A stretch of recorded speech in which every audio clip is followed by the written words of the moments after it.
Hi there, it's Suzanne and Craig of Adventures of Empty Nesters.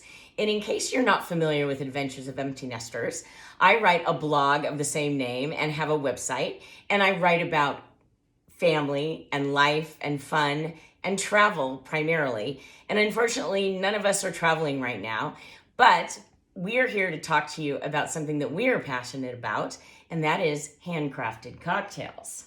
We're very good at it.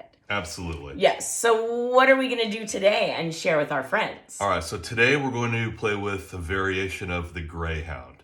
So Greyhound's a classic cocktail, first mentioned in a book in 1930. A bartender from the Savoy Hotel in London authored a book, and the origins then were actually a gin drink. Gin fell out of favor.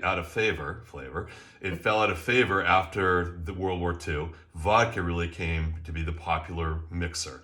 So then Harper's Magazine in 1945 published an article on the Greyhound being a vodka drink. And at that point, the Greyhound Bus Company actually put it in all of their terminals in their restaurants, called the First Post House. Who knew? Yeah. So it did have an origin. Okay. So a typical Greyhound is going to have vodka and grapefruit juice. You can do them on the rocks, or you can do them up in a martini shaker. For today, we're going to go on the rocks. Okay?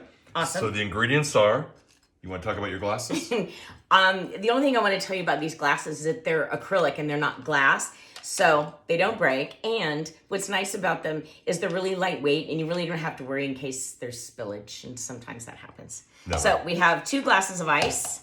Okay, so what we're going to do is we're going to do 2.5 ounces of vodka. So that's the first drink right there. And I'll tell you what, for vodka, we like to use for a mixer Kettle 1. So if anybody from Kettle 1 sees this, we're open to plugs. And like I said, 2.5 of that. There we go. And then we talked about this being a variation, kind of a play off of the standard.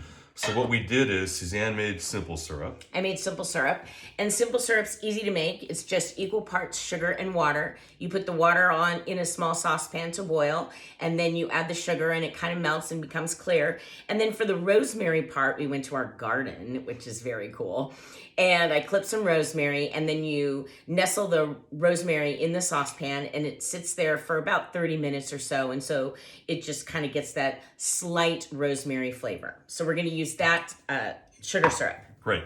So the infused simple syrup, I'm going to put, you want to put a little bit, about half of a jigger, and that's there. That's going to give you that rosemary flavor. You've got the vodka already. You're going to top it off with grapefruit juice. You'd love to have fresh squeeze if you could. These days, we're all having a hard time getting to the store, so we're going to improvise and use some good old bottled pure grapefruit juice. And we have a garnish. Oh, you're going to stir first? And I'll tell you what's cool. We found this in, we like to sit at the pool and read magazines, cooking magazines. Sometimes. So this either came out of Imbibe magazine or the Wine Spectator. And so it was in our file, and we thought we'd give it a shot. And there you have the Rosemary Greyhound, which was actually my college fraternity's drink of choice. Wait, you had rosemary sugar syrup in your college drink? Probably just vodka and grapefruit juice on the rocks. Yeah. But shout out to Ada Beta at Long Beach State. Cheers, you guys. We'll see you next week for our next cocktail. Cheers. Cheers.